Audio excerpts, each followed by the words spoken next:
Okay, I guess we're all set to go. I'm going to give some opening remarks that'll be roughly 10 minutes, and then we will open it up to discussion. So, good evening, friends and comrades. I'm happy to give these opening remarks for our event on the recently published Spectre essay by Harrison Fluss and Landon Frim entitled Reason is Red, which discusses the necessity of philosophy for Marxism. I hope to give a brief overview of their main arguments in my remarks. To highlight the theme of the essay, I'd like to share a brief account by the American socialist George Novak. In early 1937, Novak visited Leon Trotsky in Mexican exile. At the time, Trotsky was confronting the immense task of rebuilding the revolutionary movement in the face of dangers from Stalinism, fascism, social democracy, and the gathering clouds of world war.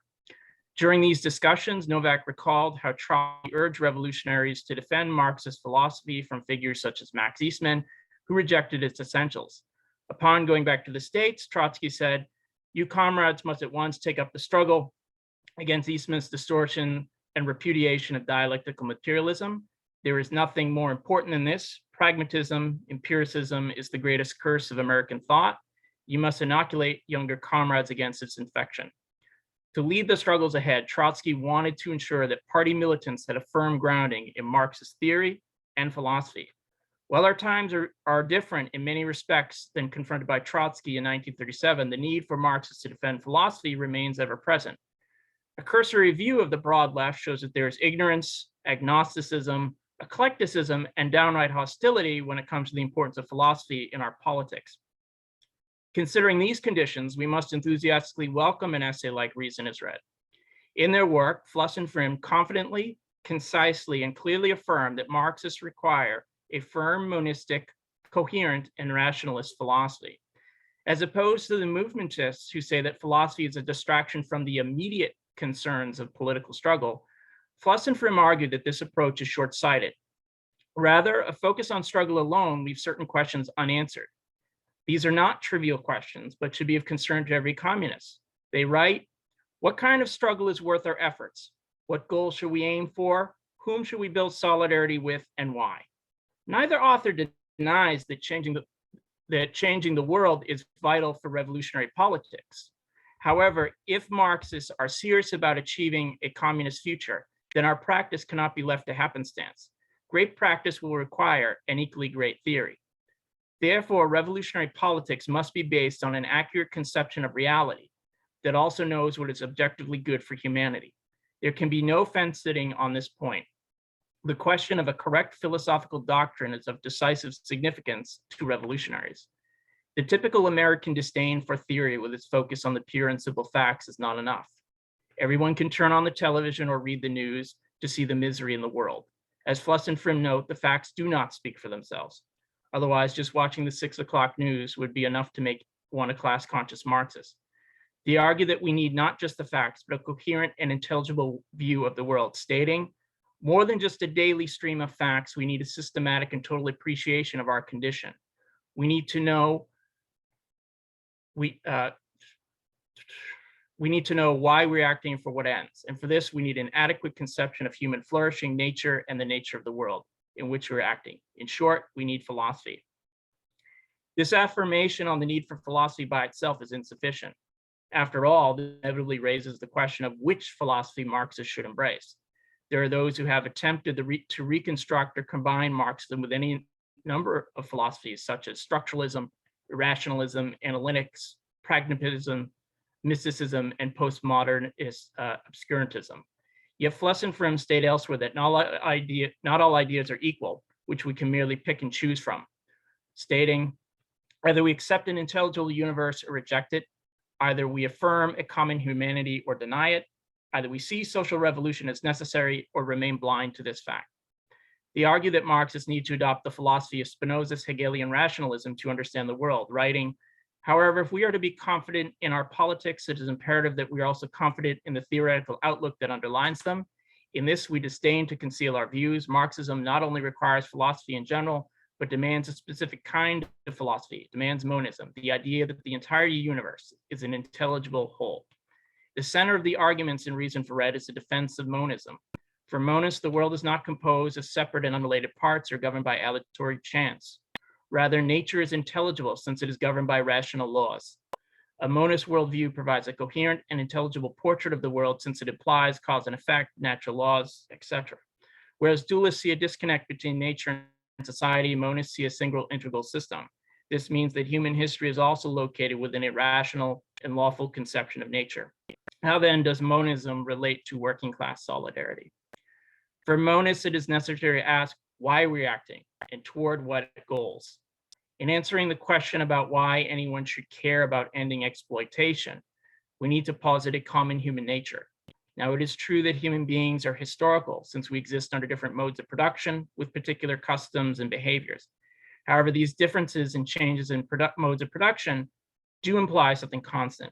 This is a common human nature where people have needs for well-being, comfort, and flourishing. In addition, there is a drive to satisfy these human needs through labor and cooperation. Yet in order to realize the true potential of our species being, we must, as Marx said, overthrow all relations in which man is a debased, enslaved, abandoned, despicable essence. In other words, we must abolish systems of exploitation and oppression to create the social conditions where our latent human capabilities can be realized. It's our common human nature that transcends all particular differences and provides the positive basis for universal solidarity. As Fluss and Frim state, beyond the Christian imperative to love thy neighbor as thyself, the monist understands that their neighbor literally is, in substantial sense, themselves. They desire their welfare and flourishing just as immediately and directly as they desire their own. What could be a surer footing for international solidarity? Thus, workers of the world unite is not a Kantian categorical imperative, but the beating heart of dialectical monism. In addition, the monist position supports international solidarity by noting that the natural world is a constant state of change, movement, and development. As Fluss and Frim argue, but since everything is part of an integrated whole, these changes are never spontaneous or miraculous. Instead, change is governed by natural laws that condition the mutual interactions among finite things. In other words, human beings are not the unwitting puppets of God or other forces beyond our control. Human beings are not condemned to suffer due to the mysterious threads of fate. Rather, the monist position necessitates the removal of the supernatural as explanations for material events. If the world is governed by rational laws, then they can be understood. Thus, monism requires materialism. For dialectical monists, capitalism operates according to rules of causality, and an understanding of history locates the source of events and socioeconomic material origins. For instance, the contradictions of capitalism are not fixed and static, but follow inner laws of motion that lead to crisis and breakdown. This means capitalism's end does not appear out of nowhere as either a divine calamity or a miraculous event, but has material causes. The monist grounds the transition to socialism not on the spontaneous will or supernatural deliverance, but on materialist foundations. Due to capitalism's breakdown, it is a material necessity for the working class to overthrow bourgeois society. As Fluss and Frim say, instead, the working class is unique because it represents the universal interests of humanity. In its struggle against capitalist exploitation, the proletariat have this historical mission of abolishing class society and inaugurating a new world based on common material interests and flourishing. Ultimately, the monist world provides a rational and material foundation to working class struggle and the necessity of communism. Yet some socialists eschew rationalism and materialism, claiming that they deprive human beings of agency and turn revolution into a fatalistic historical schema. Fluss and Frim argue that rationalism provides the philosophical basis to understand revolutionary change as rooted in necessity, stating, instead, rationalism only asserts that all events, whether natural or man-made, whether good or bad, can in principle be understood. Everything has some determinate cause. This is no barrier to activism. To the contrary, all hope for deliberate action rests upon the intelligibility and predictability of the world around us. Without this, political tactics, let alone long-term strategies, involving international coordination would be totally unthinkable. By understanding the world, we can undertake deliberate political action. Thus, if we can understand necessity, then it is possible to act freely. Unlike the anarchists who see freedom as the removal of constraints, a dialectical monist views freedom as the ability to act since we can rationally comprehend the world. For monists, a revolutionary strength lies in reason and philosophy. This provides the working class with knowledge that we can both know and change the world. Without knowledge of necessity, then rational action and freedom is replaced by faith with groundless hope in miracles and the will. It's not possible here to give a complete summary of all the philosophical and political arguments found in Reason as Read. However, I hope these brief remarks have highlighted why philosophy is essential to Marxism. My final word, I'd like to return to Trotsky. He knew that if Marxists were serious about revolution, that it was imperative for every communist to learn philosophy. Writing in 1924, what is the Bolshevization of communist parties? It is giving them such a training and affecting such a selection of the leading staff as would prevent them from drifting when the hour of their October strikes. That is the whole of Hegel and the wisdom of books and the meaning of all philosophy. Thank you.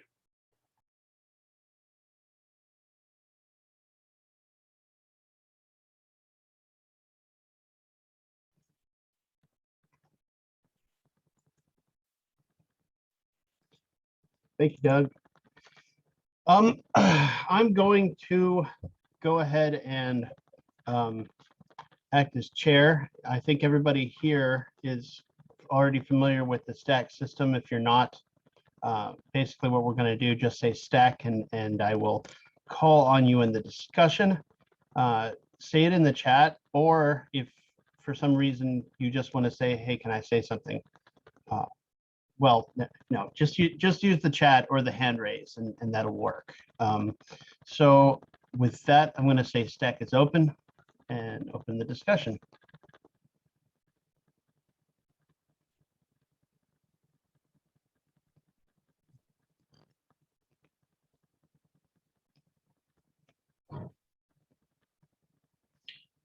Derek. Yeah, I'm always the one who has to speak first. I apologize, jumping the gun before everybody else. But there's so much to talk about in this article, and just in general, the discourse that's going on around the importance of studying the Enlightenment, and some of the derision that we've seen online about this. I've seen a trend within at least my own experiences and within the groups I've been involved in. They tend to want us to go through secondary sources, through the interpreters, the epigons of these, original, thinkers. These, instead of Marx, it's Meaning of Marxism, by Paul D'Amato or something.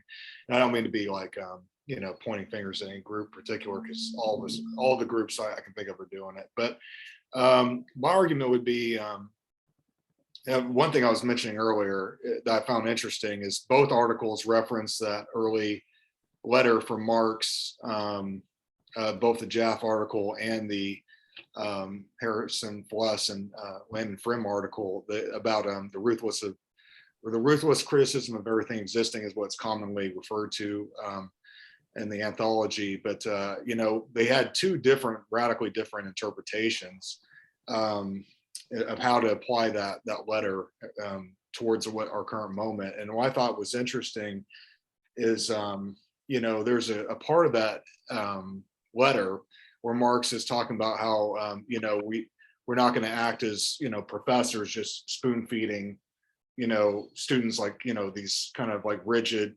dogmatic slogans. The idea is really to encourage people to develop the skills and the ability to interpret the world and change it on their own, right?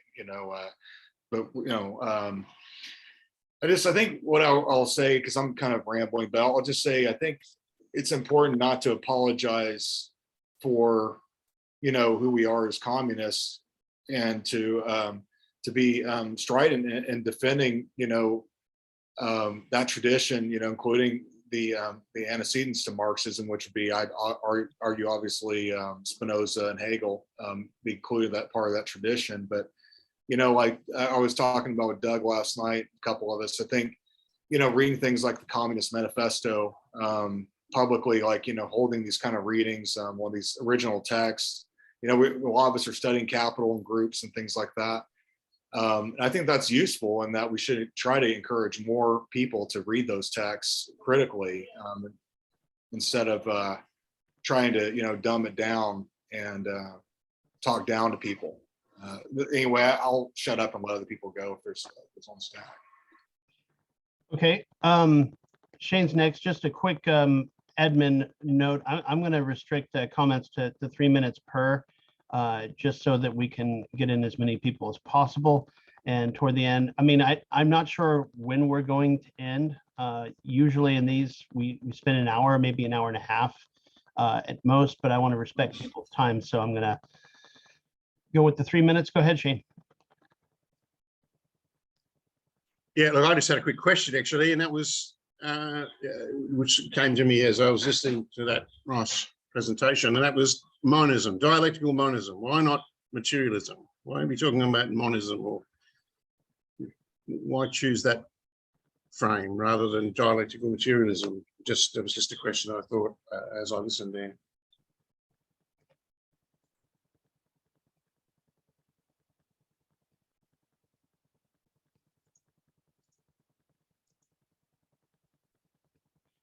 Stack is open.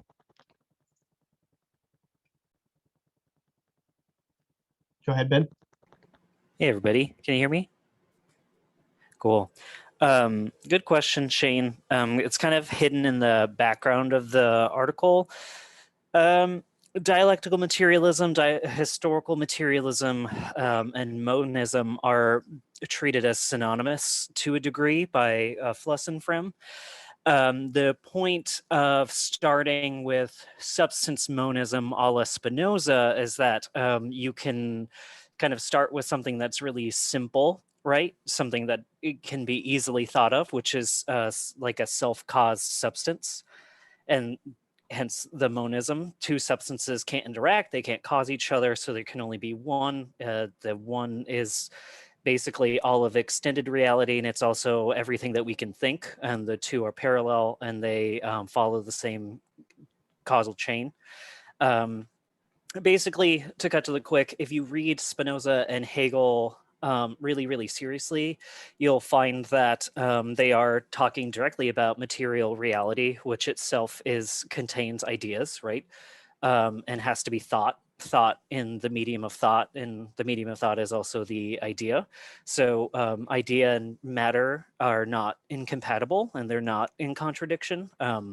So someone like Hegel would say that they are united in their difference, or for Spinoza, again, they're parallel to each other. So when we're talking about substance monism in the context of Marxism, we're actually talking about materialism itself.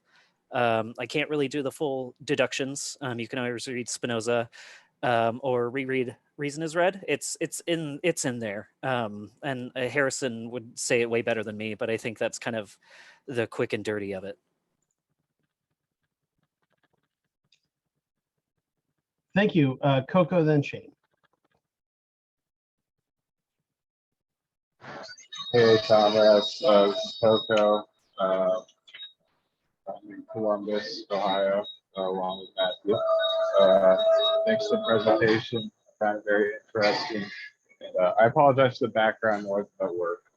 But yeah, on the question of monism, I imagine they specifically choose to use the term monism because they have a longer history in philosophy than dialectical materialism. You know, I'd say dialectical materialism in particular is is basically synonymous with Marxism in most instances of the modern. You know, it refers to a specific phenomenon, whereas monism is a description of different types of philosophical systems. So since they're trying to make an argument about the antecedents of Marxism, identifying Marxism with a particular, philosophical historical trend, it makes sense to reference the way in which that's referenced further back to describe other sets of philosophies. And just to respond to other stuff in the discussion, I maybe want to take the controversial stance and defend introductory literature. I think a lot of the groups do have a completely wrong method around introductory literature, but I think the role of it is that so many people beyond just working class people, people without a specific philosophical education, oftentimes are not familiar with the kind of debates and discussions that are necessary to understand a number of the aspects of even the political Marxism that's more politically oriented, like Lenin. You have to have some background. So I see the role of introductory literature as introducing you to basic concepts. But I think the point the point is you really need to, take people seriously and know that that's a first step rather than the end all be all.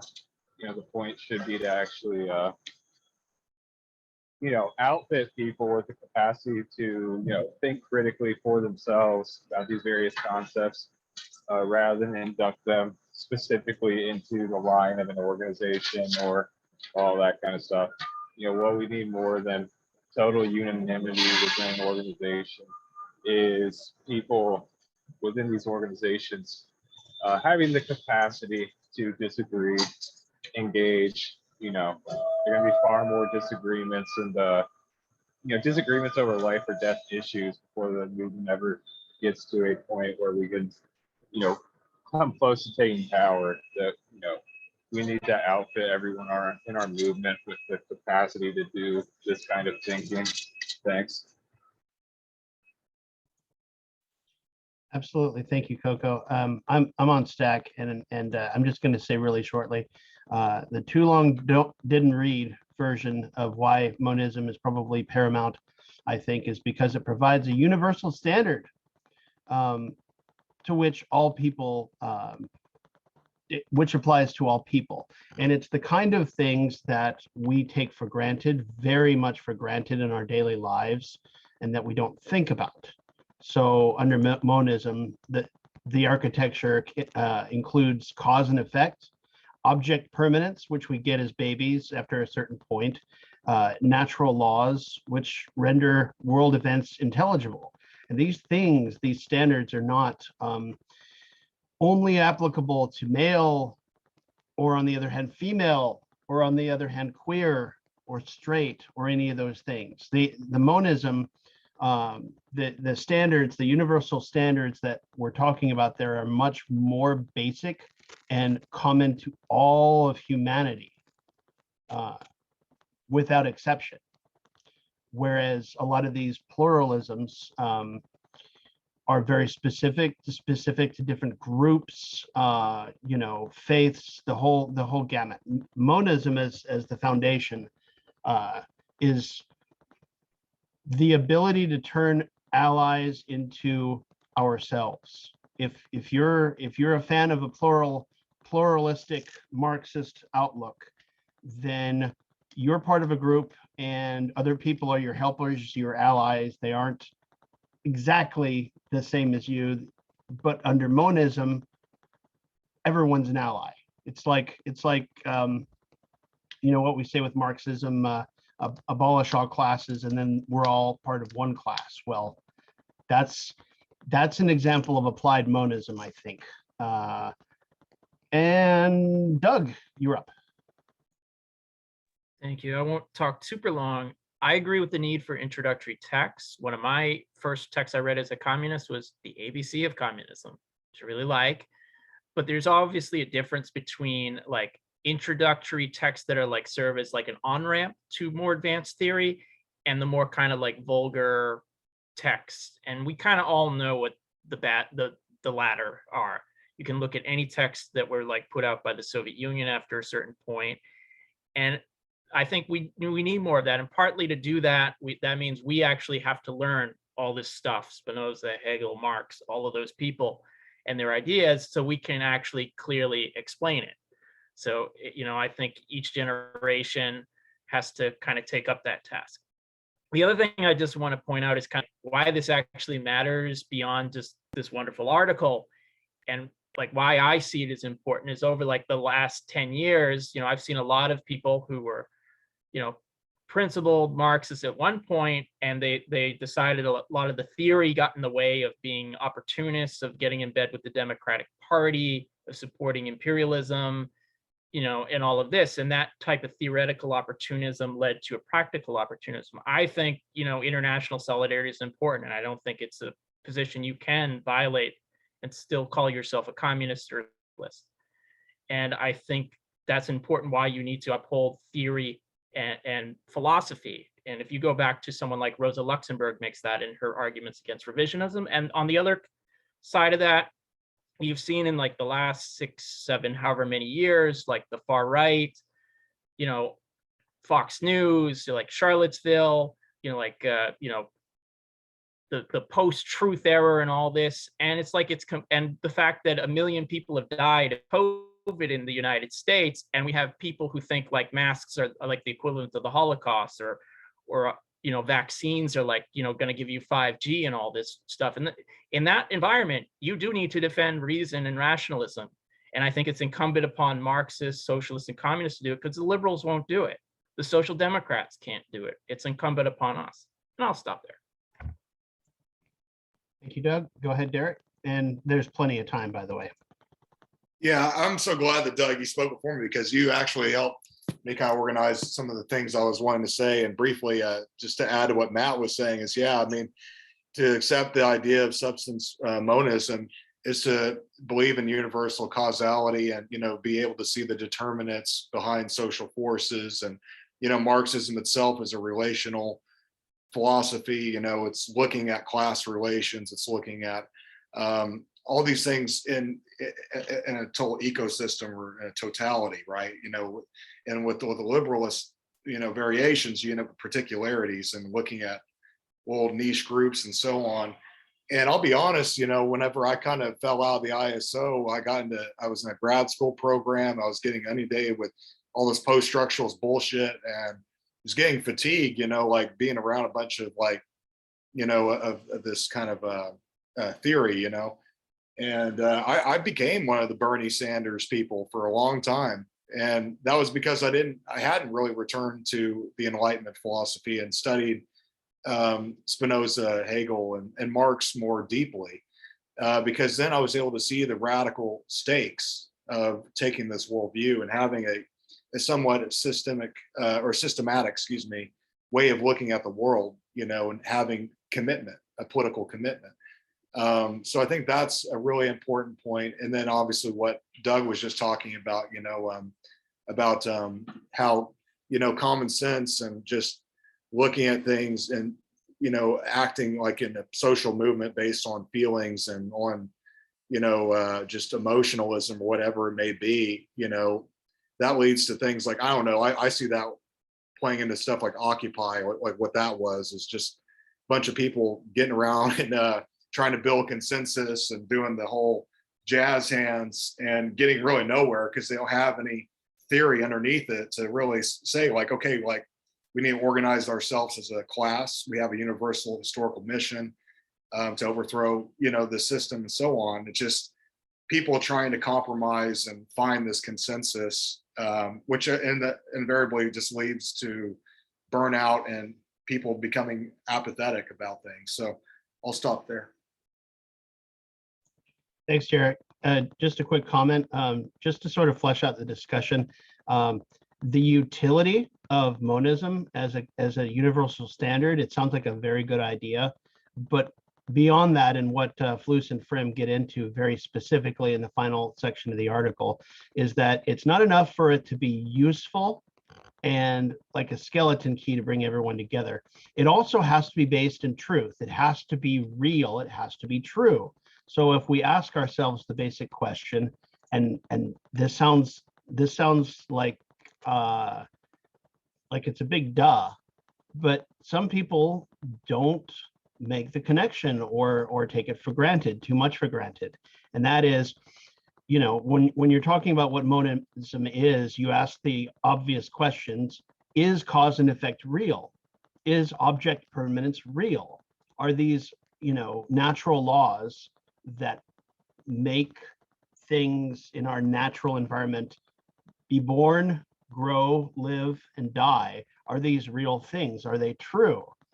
It's based on that rationalist basis that really gives the foundation to monism. If it was just an opinion, it could be easily refuted, and someone could come along and say, well, that's not really reality. Reality's over here. I'm a realist. What are you talking about? But the fact is, all monism really is collecting up all the stuff like cause and effect and all that stuff that is true. And Spinoza does that in the ethics. And to a great extent, Hegel does that in his metaphysics, the metaphysical portions of the logic, and they are all, to a solid extent, true. And so, that's more the basis than anything else on why monism is a good idea more than just it's useful. Thank you. Stack is open.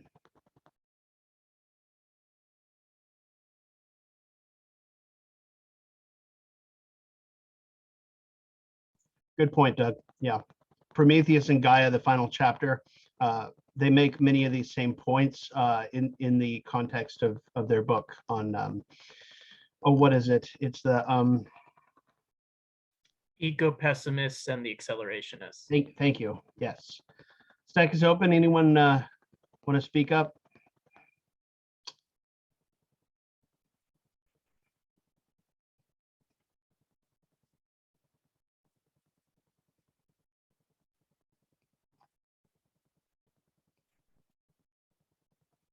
It's a good quote, Derek. Absolutely.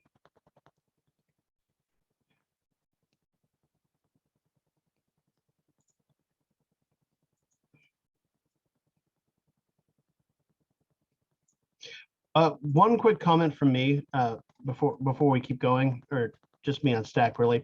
I imagine that the main arguments that are going to need to be stressed with a lot of people who are already on the left and already Marxist nominally will probably, I imagine, be more along the lines of refuting arguments having to do with will than with superstition.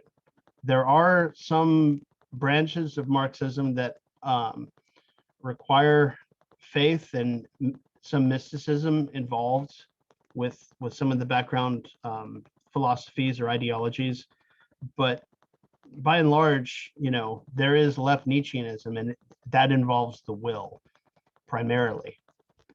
Stack is open.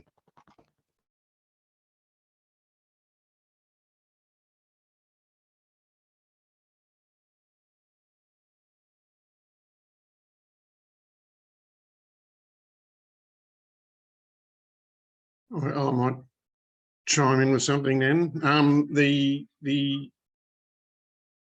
You know, maybe I didn't hear this right, but, and obviously I have read the article, but not closely, I'll confess. But the idea of fixed human nature, the idea that this all rests on a view of human nature. I mean, that's been a controversial debate in the Marxist tradition as well. So is that what the article is saying, that there's a human nature that underlies this whole monistic thing? Thanks, Shane. Jim, you're on Stack. Go ahead.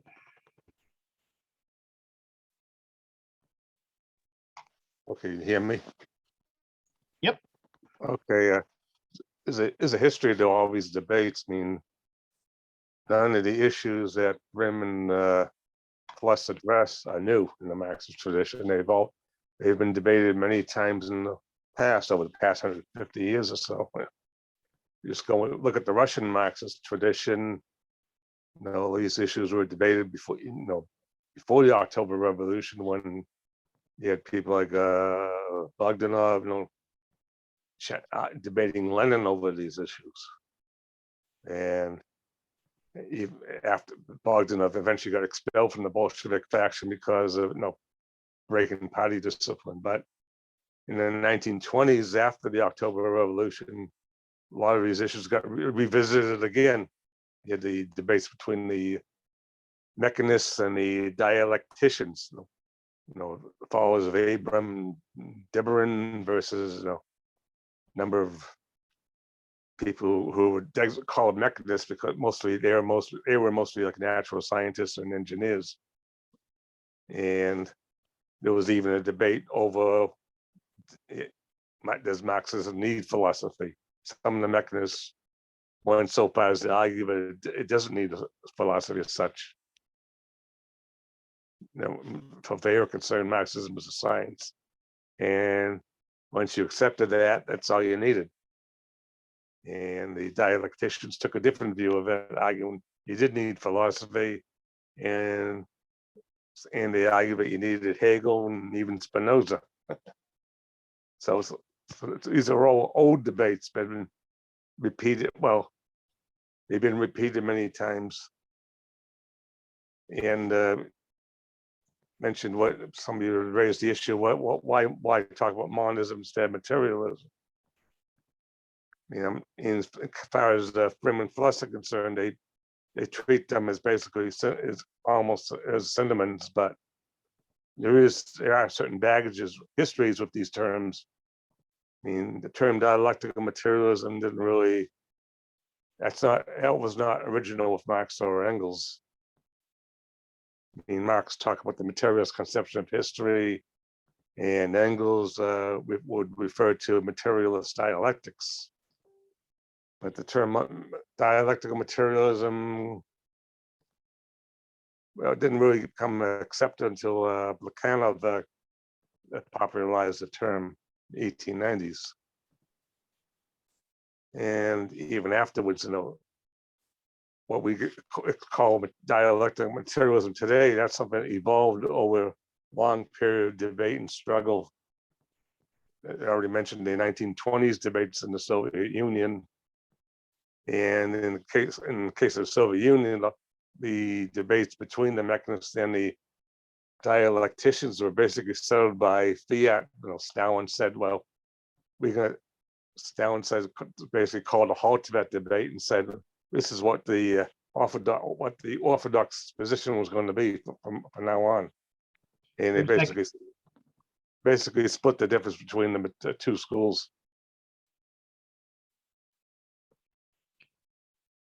Okay, Ben H and then Ben W.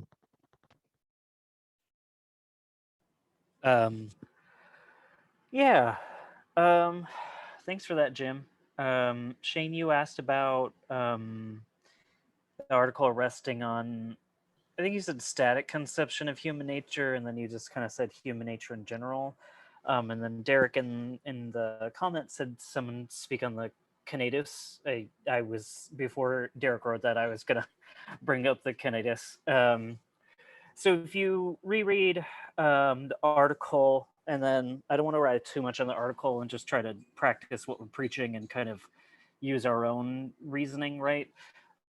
It's not really the case that they're defining human nature as like a lot of liberal or moderate Enlightenment thinkers would, as like a static, like it's this one thing, or it's this one activity.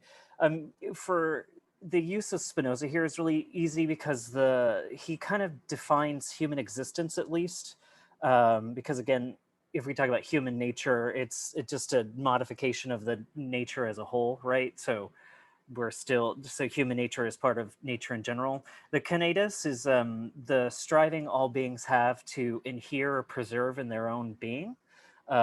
Spinoza is kind of getting at that the kind of driving force of existence is to maintain your existence, is to stay on existing.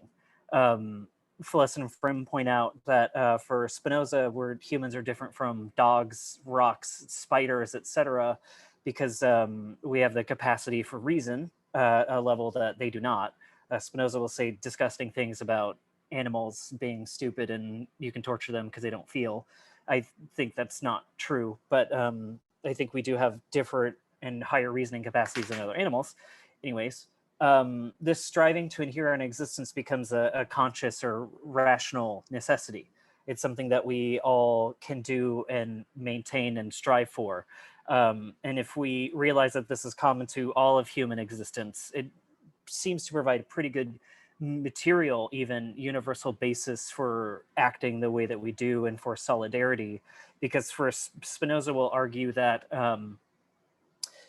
basically the more you rely on your own reason and develop your own capacities to understand the world adequately, that is, understand causes and effects around you and yourself as well, you will actually, as a byproduct, want that for others. And as Fluss and Frim say, that basically, like, what do they say? That really good quote about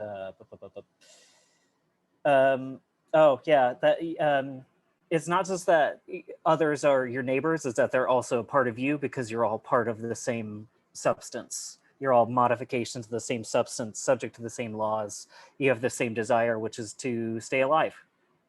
So to me, if you say that that's a picture of human nature, that seems to be a pretty good picture of human nature that doesn't seem to have all the trappings and problems of other concepts of human nature. Because I think it seems pretty universal to me. We don't have to go down that road, but that's kind of what we're talking about if we talk about human nature here. And I think that gels pretty well with dialectical materialist understanding of humans. Thanks, Ben. Ben? Guys, I thank Doug for the great talk, and I just had a couple of things I had kind of thought about while you in the discussion. Ben, can you put Microphone. your microphone? Oh, you know what? Let me get back on stack. I could hear him. Okay, I'll try. I'll think of it. Sorry about that. So, yeah, I was going to just say that one of the things that I really liked about the article and about, you know, this idea of monism is that it kind of reminds us that we ultimately we all share this same struggle. It just looks differently from different perspectives. Ultimately, there's still only one ruling class. And, you know, I think we need to build those solidarities and build that trust between two different people. So it reaches a point where if, you know, my specific combination of identities and everything don't maybe not like on like the exact receiving end of all of the horrible things that, like, you know, capitalism can bring down on people, and, you know, that different, you know, people just kind of have different experiences, lived experiences, but we can still build that kind of like, I'm going to treat this oppression as something that is happening to me, that I am going to take this and fight like hell for it, because, you know, we watch out for each other. And yeah, so I was just going to say, like, I just found that, like, you know, unfortunately, this is kind of a controversial opinion in a lot of left-wing circles, because a lot of it, I think, comes down to some of this idea that there's all these different overlaying systems of oppression that don't have any real common basis. They might intersect, but they don't have a common enemy. There's no central focus, and that kind of gets reflected in how, you know, fragmented the left has become. And that's not to blame a lot of these people who have put together these dual system theories, because I think that they were reacting to real deficits in, you know, the various Marxisms of the 20th century. Like, they, you know, it's just, that's the reality. Like, I don't think that, you know, in Marx, you know, 1950, like, there was really great Marxism going around on about, like, theorizing, you know, about how queer people fit into the, you know, like, social reproduction and everything, you know. But I think that just means that Marxists weren't viewing the system in its totality, and that, you know, I think it pushes us to go past that and develop a better understanding of the political economy that really does encompass everyone. 30 seconds. And I guess, sorry, the last point I had was just, I guess along those lines, how do we know that we're not, I guess, missing anyone? Like, you know, so we don't reproduce some of those mistakes of the past, you know, yeah, anyways, that's all I had. Thanks, guys. Thanks, Ben. Doug, you're up. Okay, so I will say, in terms of like the Soviet debate, de Bruijn is quoted in the article, and I know from speaking to Harrison personally that he comes down pretty much on de Bruijn's side. In terms of Marx and Engels not using dialectical materialism, well, they didn't use the word capitalism really all that much either, but we still kind of use it. And I would say that pretty much all the elements of dialectical materialism, you know, in terms of this conception of the world, in terms of, you know, matter and motion and all that, is found in both of them. And yes, you know, there is obviously like what was codified in the Soviet Union and everything, but, you know, I think you can find a conception of dialectical materialism in Marx and Engels, regardless of whether they use that specific phrase or not. The other thing about human nature is Harrison and I did write a series of articles on the Enlightenment dealing with like the work of Jonathan Israel. And one of them, we actually did talk about like Marx and Spinoza. And there was, and there was discussion there about, like these Spinozistic themes that kind of carried over into Marx. And, obviously like human nature, there has been controversies. And when we talk about human nature, we don't mean in the sense like, oh, like the religious people who say like all people are fallen, there's original sin and all that kind of stuff, which is, if you think about it, actually the basis for like most anti-communists, or also others who say like, which is essentially the secularized version, well, all people are greedy, evil, so capitalism reflects our human nature. We're not talking about that. We're really talking about, again, like, this need for flourishing and, self-preservation and satisfying our needs, etc. And, it is found in the younger Marx and the economic and philosophical manuscripts, but it also goes forward as well. The last point I just want to make very briefly is if you've talked to me like offline or in the last few days, I brought this up, is anti-communists are actually very good about looking for like, what is the source of communist evil? And they almost always, like the real smart ones, people like Solzhenitsyn, Kolakowski, Richard Pipes, Robert Conquest, Whittaker Chambers, they all located in like rationalism, in this idea that human beings have the ability to shape the world according to the dictates of reason. And they see that first like a dry run in the French Revolution and then the Russian Revolution. They don't make any differentiation between Stalinism or communism or any of that. They just think it's all like reason gone amok. And I will argue that they're right in the, we are in favor of, I am in favor of totalizing reason of nature and society. And I think we should all be. We should just put the plus, where they put the minus. And that means we should defend these ideas because they see the need to attack them. And I think that, the smart ones, they're getting the right target and we got to, put our shields up and defend it. So I'll stop there. Thank you, Doug. Derek, you're up.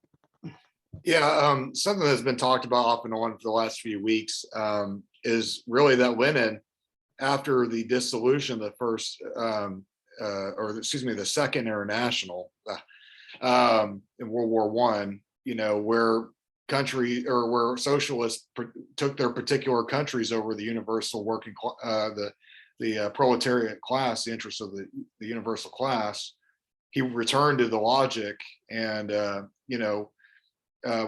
helped him, reorient himself. And I think that's an important thing to remember.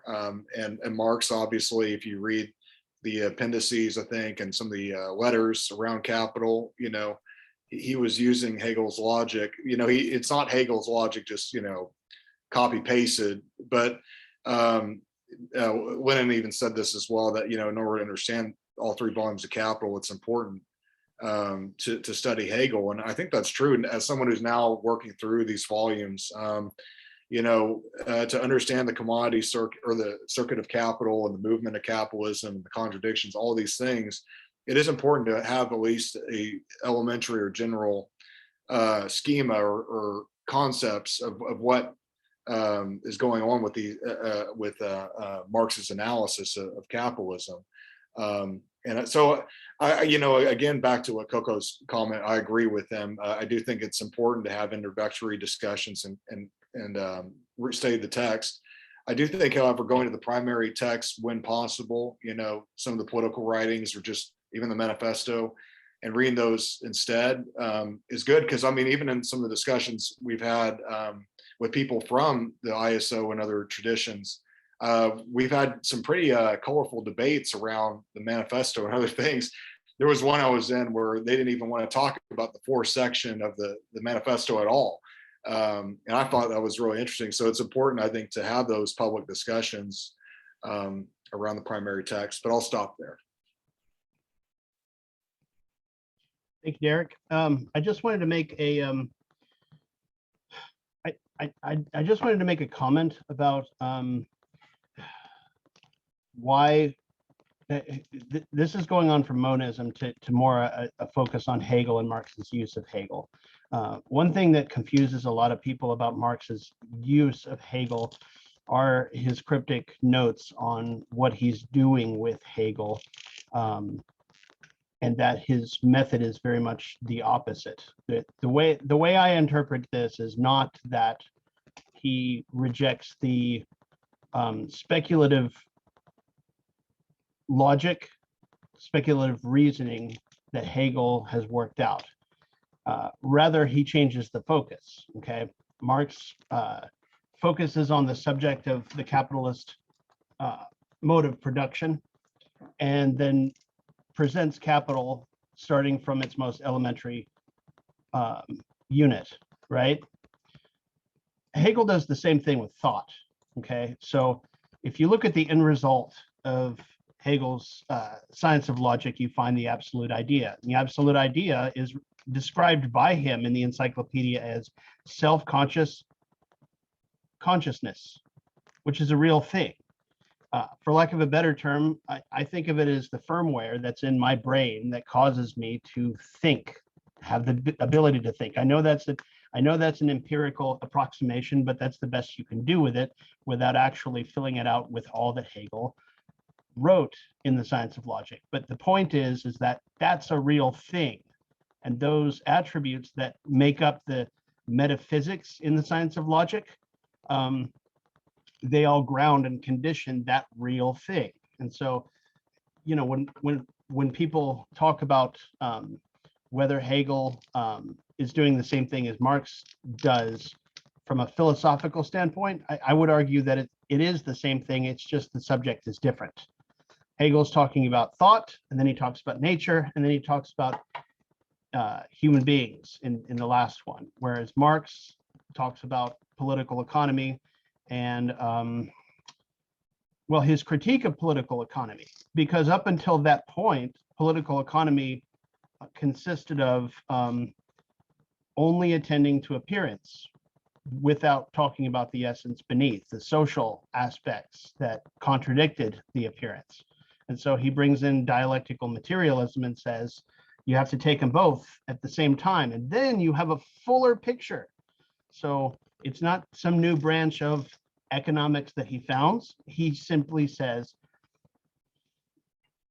he's describing reality in a logical way. And that I think is a little deeper than just founding a new economic school. A lot of people, I'm going to stop there. I'm kind of rambling. Let's see. Stack is open. Thanks.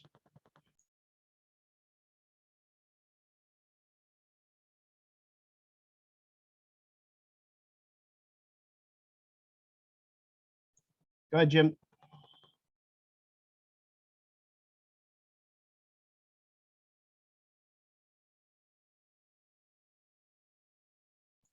Jim, you're on mute. Go ahead. Okay, I wanted to follow up what Doug had said before about smart anti-communists drawing connections, you know, between the 18th century Enlightenment, Jacobinism, and 20th century Marxism, because I was reminded back in the 1950s when conservative intellectuals in the United States began to start developing their infrastructure. You had people like Russell Kirk citing Edmund Burke from the late 18th century as one of their intellectual idols, because Burke very famously critiqued the French Revolution, and Burke, when critiquing the French Revolution, wound up critiquing much of the Enlightenment as well. And that was taken up by, not only by Russell Kirk, by people like Whittaker Chambers, the young William F. Buckley. And when Buckley, founded his journal, National Review, he brought together a whole bunch of writers and intellectuals, a lot of them, which included a lot of ex-Marxists, people like Max Eastman and James Burnham, and they all pretty much agreed upon rejecting the Enlightenment and rejecting the French Revolution, and seeing that as a source of the evils of Marxism.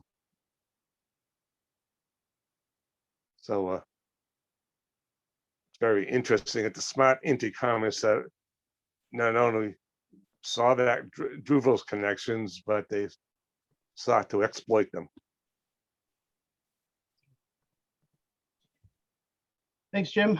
Stack is open. Yeah, and just to dovetail off what Jim said, I think it's important to, as Doug has done, he's done a lot of service for us. Unfortunately, dug deep into some wells of swamp gas for our benefit. But the important thing with this clarification through monism and dialectical materialism is to make clear what the arguments are of the conservatives like Edmund Burke and those folks, and to expose it for either the mysticism that it introduces into the argument, or on the other hand, the pure will upon which it depends. And if you're able to say that in a debate, that they're basically reifying will, or reifying or bringing God in to say, well, God, does this and this and this, then that's that will help you in the long run. Yeah.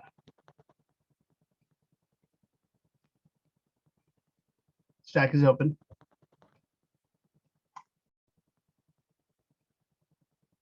Go ahead. Yeah, so just briefly, those are great points, Jim. I agree with you. Another person who really gets into this is actually Alexander Solzhenitsyn. And if you read his address to Harvard University, how he blames the Enlightenment, humanism, and just anything that like wants to extol human beings as like the cause of communist evil is something.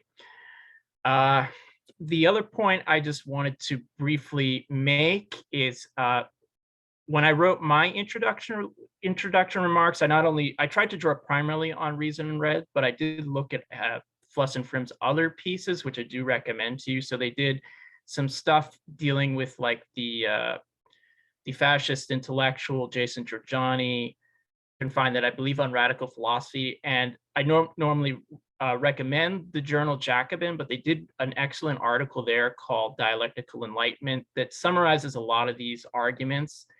And you'd have to kind of dig for it a bit, but you can probably find their exchange with China Mielville on salvage. They do like a back and forth, and it's a good exchange, substantive exchange. The other thing, unfortunately, it's too expensive right now, but it should be out in paperback in the next year or so. But they jointly wrote a book called Prometheus and Gaia, which deals with eco-pessimists and accelerationists. And a lot of the last chapter is like pretty much reason is red. And I recommend, if you can, if you're patient, you should be patient and try and get it when it comes out on paperback, because it's a very good book. I'm not familiar myself with like a lot of the figures they were talking about, but it was an incredibly readable book for me. Like I didn't feel lost. I'm like, who the heck are they referring to? No, that was explained very well. So yeah, just some housekeeping points.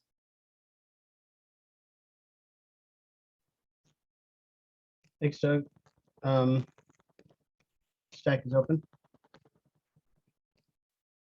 Yeah, and just a quick comment. You can really see in the Mielville debate that these folks that they're talking to, debating, are also very serious about communism. I feel you don't write a book like October or like the recent book on the Communist Manifesto without being serious about communism in the long run. But at the same time, this idea that you need to do so and leave an area that reason cannot reach, I think that has consequences, and I think that needs to be addressed. So Derek, go ahead. Yeah, just to clarify my earlier comment about the manifesto, it wasn't actually former ISO comrades that didn't want to talk about it. It was a group of former ISO comrades. I think they were part of the, it was actually Ohio, Coco, I think you may have been on the call, RSN, that was doing something with like young communists. It was one of the other communist groups in Ohio. It was like some kind of like Left Unity event. but one of the presenters was from that other tradition. And I remember like we had to make interventions during that call about the importance of permanent revolution, internationalism, and all those kind of ideas, because they were presenting one and didn't want to talk. So I just want to clarify, it wasn't ISO people that wanted to, former ISO people. But I also just jokingly, I want to credit Brian Kelly, who's on this call, but they haven't spoken yet, for helping pull me out of the muck when I was kind of drifting towards the DSA and stuff like that. Brian, I don't know what it was. Brian would post these comments or these quotes from Lenin, and got me curious again. Just beating the points that he would beat, or they would beat, excuse me, on their account. It helped return me back to these ideas. So anyway, I do think seriously engaging with these ideas and promoting these ideas, people do pay attention, and it does make others curious and want to learn and study deeper. So I don't know, I guess to the whole point of the epigram or the quote that they used at the beginning of the article, we never want to discourage ordinary working people from studying philosophy or studying communist theory, right? It's for everybody. And I'll stop there. Thank you, Derek. Go ahead, Ben.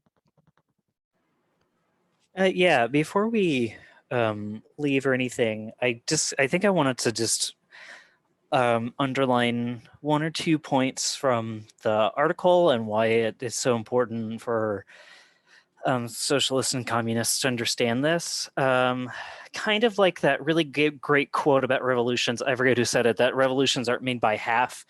The world isn't understood by halves, right? Like you either understand the world adequately in its totality, or thank you, Doug. Yeah. You either understand the world or you don't. There's no halfway, there's no mediating, there's no debate, there's no plurality. Either we understand the world or we don't.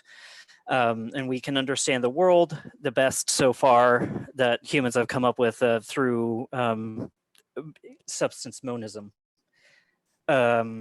Yeah, so I wanted to underline that point, that this is not just like another fun idea. I think it really did motivate and activate a lot of revolutions from the French Revolution onward. I guess the second point I wanted to make is that this understanding of the world comes by necessity, right? It's not just by lived experience or sense perception or anything like that. It comes from the necessity of understanding itself, because the universe is rationally ordered. We are part of it, and therefore, with our own reason, we can understand that rational order. So that's intimately connected. It's not just like, oh, one day I was struck by something and now I think this way. Like Spinoza and Fluss and Frim, I think would really try to drive home the point that this comes from your understanding and of the world comes through a necessary chain and cause of events. And you can use your own understanding to kind of like, I guess the whole point of the insight into necessity is use your understanding to then change the circumstances purposefully, right? Like the oft quoted Marx quote, that's a terrible sentence anyways, that man makes history, he just doesn't realize it yet. That's kind of exactly what we're getting at here, and not only through this article, but I hope in this discussion as well. I wanted to say all this because I think in some of the discussion we've had tonight has kind of been skirted around, or maybe not said explicitly. Like, this is very difficult things to come to. It makes a lot of people very, very uncomfortable. It's taken me like 5 years to finally be comfortable with radical enlightenment rationalism. It's not easy. It's not something that you just like get right away. Spinoza says something like all things are as good as they are difficult, or something like that. So we're capable of doing this, but it takes a lot of work, and it's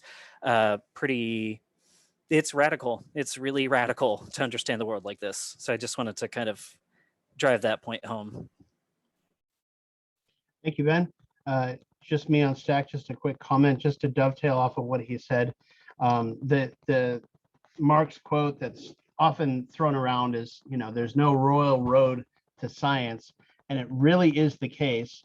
And while I am all for a good introductory text, especially, and I have to say, if it wasn't for an introductory text, I would not understand Hegel. Okay, Hegel is very hard to come to grips with if you're not introduced to it, and not introduced to it in such a way that it immediately brings in the author's own stuff. So if anyone is interested in studying Hegel, we're working on the encyclopedia on Monday nights at 9, I think it is, EST.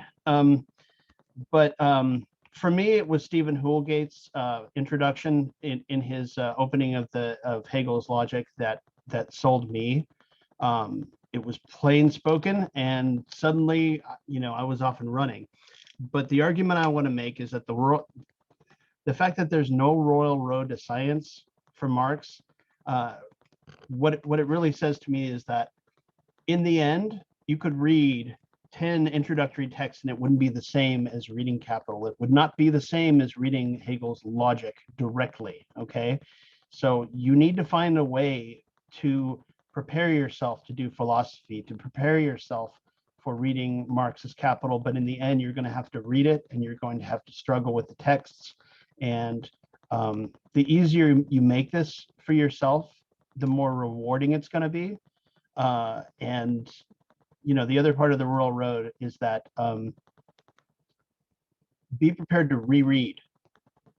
Okay, this is not a one-time and you're good kind of thing. Okay, you have to, your initial impression versus your fifth read, and I'm quite serious about that, is radically different. To be able to see the dialectic, really, really see it and understand what Hegel and Marx are doing, and why this kind of outlook is important for our own analysis, contemporary analysis of capitalism and cultural forms and the whole bit. You need to learn to do this stuff. Trotsky was very adamant that people be, or our people, and all people really learn to do dialectics properly. And there's no better guide to that once you're introduced to it properly than Hegel and his science of logic. So, Doug, I think you're next. Yeah, just very briefly, this comes up in the article, but I just want to make it explicit. Is they start off the article with a Rosa Luxemburg quote about how, it's like the greatest insult to say to workers that they can't learn theory.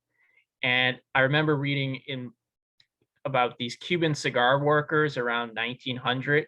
They didn't have much schooling or anything. They were working long hours, but they wanted to know about the world. So they'd hire someone to read to them about astronomy or history while they were rolling cigars.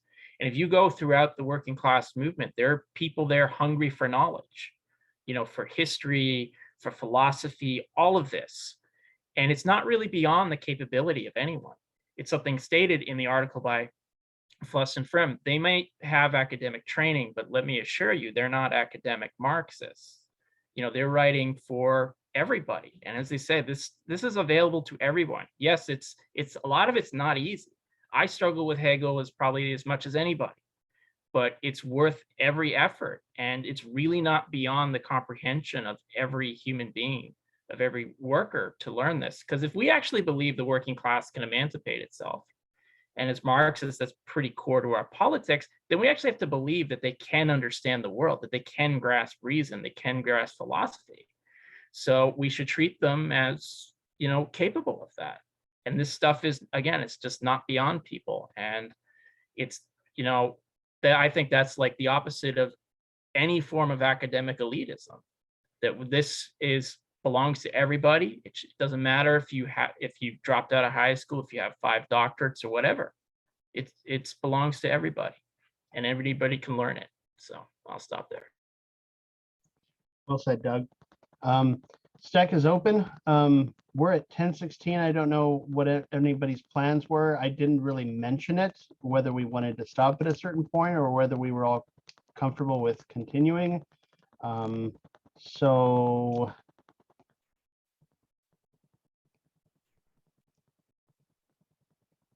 I'll Sounds just say, if I can, I'll just say if no one who hasn't spoken yet, Yes, please.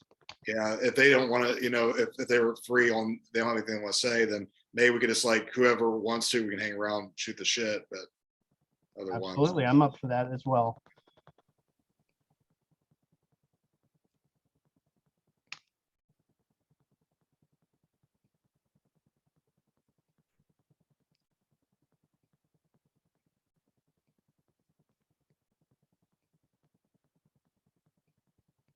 Yeah, Shane, October is a great introductory read, and it's got a good bibliography in it, and it pushes you off to go and do your own reading, whether it's the the reporters stuff from what's his name, Louise Bryant, and what's Reds, yeah,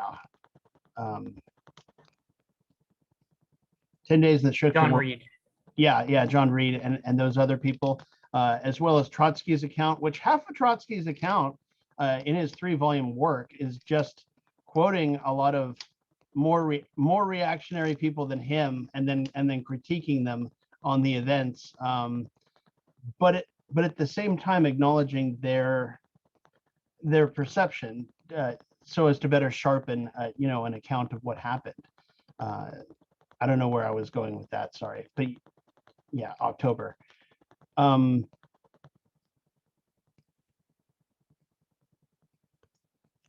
Stack is open. If we are just gonna just free, form talk with each other, we may want to stop the recording if Yeah, that may make others feel Uh, comfortable. absolutely.